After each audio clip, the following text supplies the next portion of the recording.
प्रदेश का मेंबर है। प्रदेश का मेंबर है। क्या करते हैं आप? पकड़िए सब पकड़िए। आगे किधर से हो गया? ठीक है चलो यार।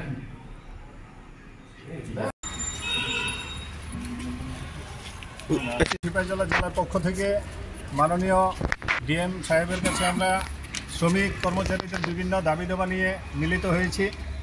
আমাদের গত যে রাজ্য কমিটি হয়েছিল সেই কমিটির মধ্যে সারা জেলা থেকে যে শ্রমিকদের মাধ্যমে দাবিগুলি উঠেছিল শ্রমিক কর্মচারীদের, যেমন কর্মচারীদের 26% ডিএ বাকি আছে এবং মোটর শ্রমিক কল্যাণ বোর্ড গঠন করা, চা শ্রমিকদের মূল্য 450 টাকা করা, এ সমস্ত 20টা দাবি নিয়ে আজকে আমরা ডিএম সাহেবের কাছে মিলিত হয়েছি।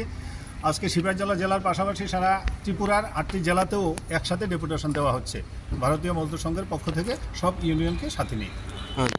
কি আশ্বাস পেয়েছেন? ডিএম আমাদের দাবিগুলো পড়েছেন এবং সব মনোযোগের সহিত শুনেছেন এবং উনি বলেছেন যে এই দাবিগুলি আমাদের যৌক্তিকতা আছে এবং এগুলি পূরণের জন্য উনি মুখ্যমন্ত্রী সাহেবের কাছে পাঠাবেন এবং যথাযথ উদ্যোগ নেবেন।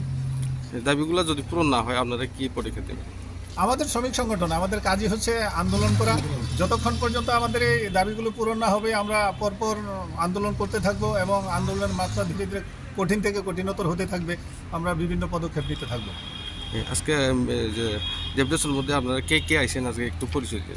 ডেপুটেশনে আমাদের অনেক আধিকারিক, আমাদের তো 4-500 শ্রমিক ছিল, তারা সবাই ছিল। তো আমাদের এখানে যারা উপস্থিত আছেন, অজিত গোস্বামী রাজ্য সহসভাপতি, সজল কুমার দেব রাজ্য কমিটির মেম্বার, নুরুল আমিন মৈশান আছেন সোনামুড়া সাব ডিভিশন কর্মচারী লিডার, সুজিত ভৌমিক আছেন জেলা টিআরকেএস প্রেসিডেন্ট, বলাই দেবনাথ আছেন অটো রিক্সা শ্রমিক সংঘের জেলা প্রেসিডেন্ট এবং আমি সিপাহীজলা জেলা ভারতীয় মজদুর সংঘের জেলা কমিটির সেক্রেটারি। 2023 এবং 24 তারিখ ভারতীয় মজদুর সংঘ ত্রিপুরা প্রদেশের রাজ্য কমিটি হয়। ওই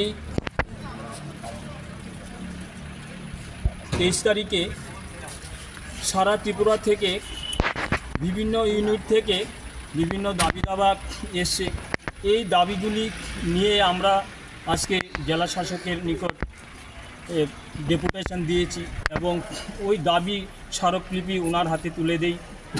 তো ওনার মাধ্যমে মাননীয় মুখ্যমন্ত্রী ডক্টর প্রফেসর মানিক সাহা মহোদয়ের কাছে এই দাবি পাঠানোর জন্য আমরা ওনাকে আবেদন করেছি। উনি আমাদের সঙ্গে খুব ভালো সহযোগিতা করেছেন, আশ্বস্ত করেছেন আমাদেরকে। তো আমাদের বিশ্বাস আদরণীয় মুখ্যমন্ত্রী ডক্টর মানিক সাহা মহোদয় উনি আমাদের এই দাবিগুলি যথাযথ সম্মান দেবেন। উনি রাষ্ট্রহিতে কাজ করেন, রাজ্যের জন্য কাজ করেন। শ্রমিক কর্মচারী যেহেতু একটা রাজ্যের ধারক ও বাহক, উনি আমাদের এই দাবিগুলি নিশ্চয়ই পূরণ করবেন এই আশা আমরা রাখি। যদি পূরণ না করে আমরা আবার এই দাবি নিয়ে সামনে যাব। এভাবেই আমরা শ্রমিক কর্মচারী প্রতিনিয়ত আমাদের দাবি যতক্ষণ পূরণ না হয় আমরা সংগ্রাম চালিয়ে যাই এবং আমাদের বিশ্বাস উনি আমাদের দাবিগুলি পূরণ করবেন। ধন্যবাদ।